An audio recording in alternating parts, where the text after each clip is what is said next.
Clutching around in BR rank with my bro Rook. Ito ako. So I decided to land here on top on this thing to have a higher ground. In my own experience in BR, if you are last to leave and some enemy nearby, always keep the higher ground. If you don't have it, it's okay. Keep your eyes open and be ready if enemy nearby. So my bro Rook is on the ground and he says that he saw an enemy, so I support him. I shot some warning shots and he killed the guy.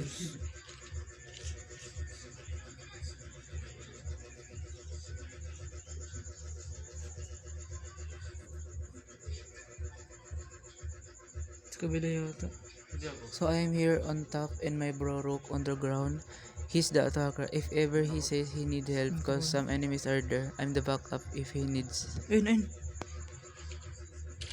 So I threw my last contact grenade or what's the name of that grenade on that enemy position so Rook can see what Yes, I did. sir. But he Contours. already killed the enemy. Baba naman ako. So I decided to land to the loot box that Rook killed and take some smoke grenades, etc. So as you can see, I will go to Rook to stay in the helicopter to scan around the area and through the smoke I took. But the enemy know where we at, so he shot our heli and that was a close call, so we hop out.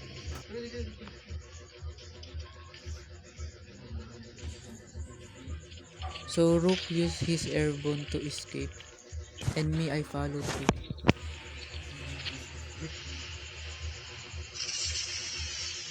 Saan?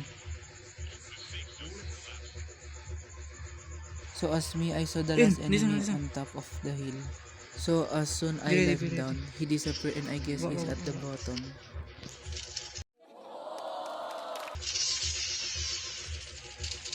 So I hit him with my jackal. So I shoot him couple of times and tada! Yes, sir. And that's how you will win in BR using jackal. Thank you for watching.